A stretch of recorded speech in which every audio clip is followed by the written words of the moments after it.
That's the word around town. I literally just started at Sinners, so you can redeem yourself. Okay. Now. Are we starting? All right. Yeah, This okay. is You introduce us. we have Book 1. not only the handsaw here, but also the hawk, Freddie and Jonah. Please don't touch the microphone. That might be jarring to our viewers. I'm just holding the microphone. We haven't started yet, for this special I'll tell you when we're starting. edition. I'll tell you We we're not started gonna when I start said yet. sinners, No. all right, and they'll just have to imply who I was calling a sinner, and I won't tell them. So I have if you're wondering why I have the hawk with me for this session of helping fall bedtime sleep help bedtime stories, it's because tonight we'll be reading Alice's Adventures in Wonderland and Through the Looking Glass by Lewis Carroll. It's another first-time read for me. I don't know about you. Is this a first-time read for you? It's my sister's favorite book. Have you read it though? Yes. Okay. So Also done the play. So I'm in a knowledgeable company here. And watch the movies. This will also be weekly, in addition to Virginia Woolf, and we've also got another book after this that I haven't recorded yet, but I guess I don't know when it'll be uploaded. So without further ado, here we go. Chapter 1, Down the Rabbit Hole. Alice was beginning to get very tired of sitting by her sister on the bank and of having nothing to do. Once or twice she had peeped into the book her sister was reading, but it had no pictures or conversations in it.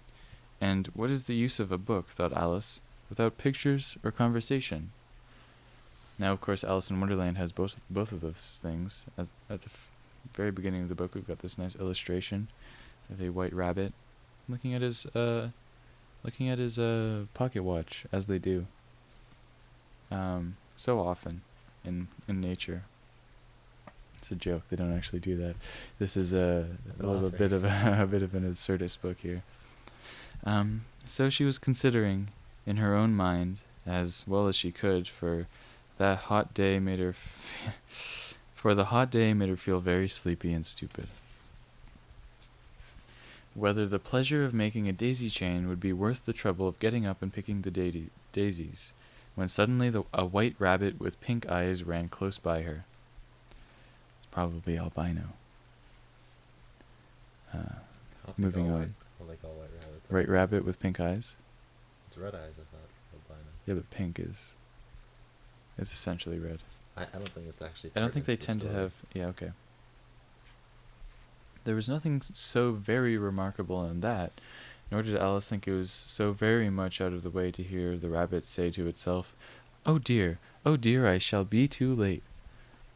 When she thought it over afterwards, it occurred to her that she ought to have wondered this, but at the time it seemed quite natural.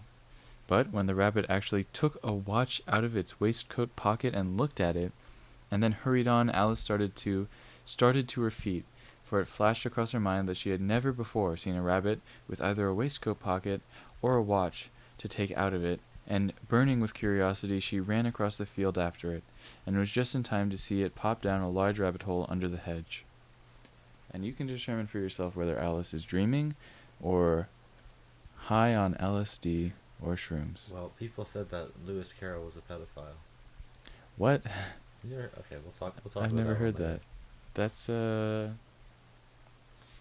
That's really disturbing. Isn't it? Yeah, well, Anyways. I've always had my suspicions about Walt Disney, but Well, he's never about he's Lewis an Carroll. anti-Semite. That's a different story. Yeah, but he's also probably a little kid lover. Anyways, Many this is not things. appropriate. And in another moment, down went Alice after it, never once considering how in the world she was to get out again. The rabbit hole went straight down on like a tunnel for some way, then dipped suddenly down so suddenly that Alice had not a moment to think about stopping herself before she found herself falling down what seemed to be a very deep well. Either the well was very deep, or she fell very slowly, for she had plenty of time as she went down to look about her, and to wonder what was going to happen next. First she tried to look down and make out what she was coming to, but it was too dark to see anything. Then she looked to the sides of the well, and noticed that they were filled with cupboards and bookshelves. Here and there she saw maps and pictures hung upon pegs. She took down a jar from one of the shelves as she passed. It was labeled "Orange Marmalade" in all caps, but to her great disappointment it was empty. She did not like to drop the jar for fear of killing somebody underneath, so she managed to put it in one of the cupboards as she fell past it. Some quick sleight of hand work from Alice there. Well, thought Alice to herself, after such a fall as this, I shall think nothing of tumbling downstairs. How brave they'll think of me at home. Why, I wouldn't say anything about it even if I fell off the top of the house. Interesting to think as you're falling to what, at this point, she can only presume is her death. She's already fallen down the hole. Are you not following? I thought I was. Okay, well, that's okay. And what page are we on? We're on page 2. Oh. How far are we This in? hero really gets into the into the action pretty fast. Oh, yes, he does. Well, this is the beginning of the book. That's how it starts. Well, usually there's some, like, build-up. I don't know, like... Down, down, down. Would the fall ever come to an end? I wonder how many miles I've fallen by all this time, she said aloud. I must be getting somewhere near the center of the earth. Let me see, that would be 4,000 miles down, I think. For you see, Alice had learnt several things of this sort in her lessons in the schoolroom, and though this was not a very good opportunity for showing off her knowledge, as there was no one to listen to her, still it was good practice to say it over. Yes, that's about the right distance, but then I wonder what the latitude or longitude I've got to. Alice had not the slightest idea what latitude was, or longitude either, but she thought they were nice grand words to say. Presently she began again, I'm sorry. I wonder if I shall fall right through the earth. How funny it'll seem to come out among the people that walk with their heads downwards. The antipathies, I think. She was rather glad there was no one listening this time, as it didn't sound at all like the right word. But I shall have to ask them what the name of the country is. You know. Please, ma'am, is this New Zealand? Or Australia? Just a little bit of accent work for you. And she tried to curtsy as she spoke. Fancy curtsying as you're falling through the air. Do you think you could manage it? And what an ignorant little girl she'll think of me for asking. No, it'll never do to ask. Perhaps I shall see it written up somewhere. Down, down, down. There was nothing else to it. So Alice soon began talking again. Dinah'll miss me very much tonight, I should think. Dinah was the cat. I hope they'll remember to give her saucer of milk at tea time. Dinah, my dear, I wish you were down here with me. There are no mice in the air, I'm afraid, but you might catch a bat, and that's very much like a mouse, you know. But do cats eat bats, I wonder? And here Alice began to get rather sleepy, and went on saying to herself in a dreamy sort of way, Do cats eat bats? Do cats eat bats? And sometimes, do bats eat cats? For you see, as she couldn't answer either question, it didn't much matter which way she put it. She felt that she was dozing off, and had just begun to dream that she was walking hand in hand with Dinah, and was saying to her, very earnestly, Now, Dinah, tell me the truth. Did you ever eat a bat? When suddenly, thump, thump, down she came upon a heap of sticks and dry leaves, and the fall was over.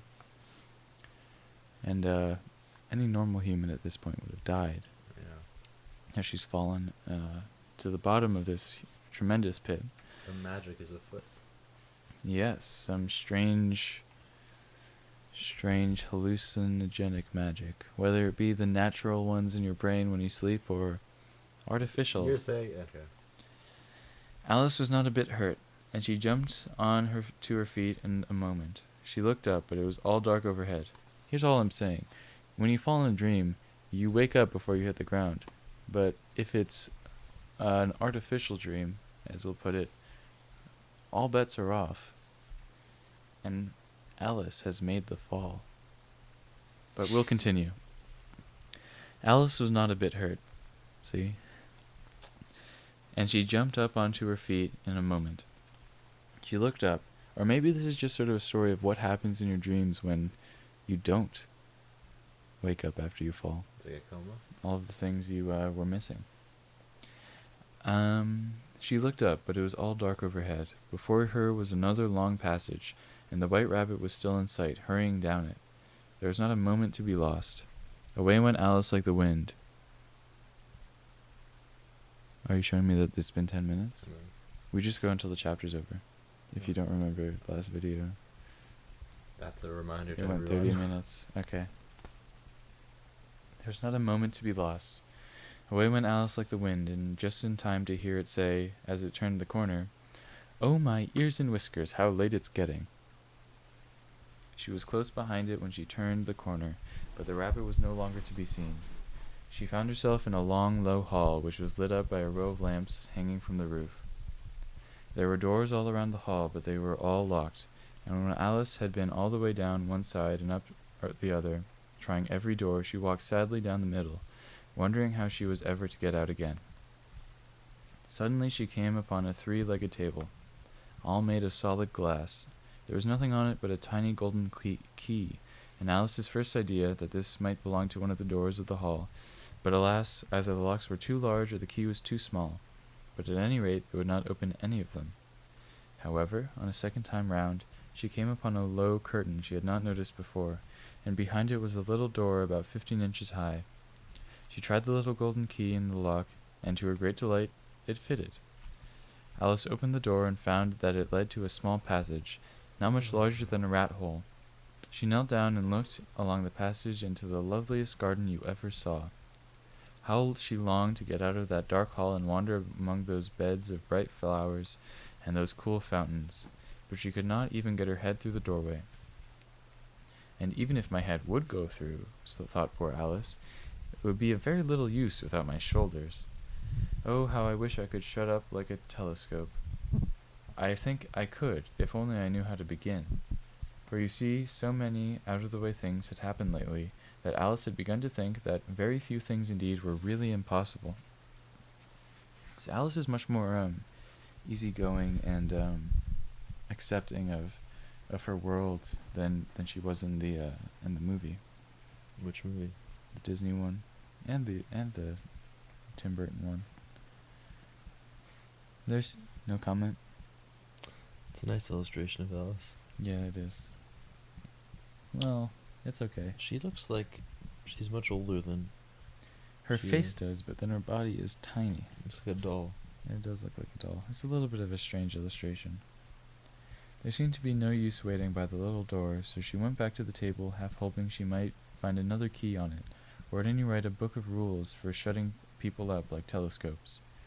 This time she found a little bottle on it, which certainly was not here before, said Alice, and tied around the neck of the bottle was a paper label with the words, "Drink me," beautifully printed on it with large letters. It was all very well to say, "Drink me," but the wise little Alice was not going to do that in a hurry. "No, I'll look first," she said, "and see whether it's marked poison or not."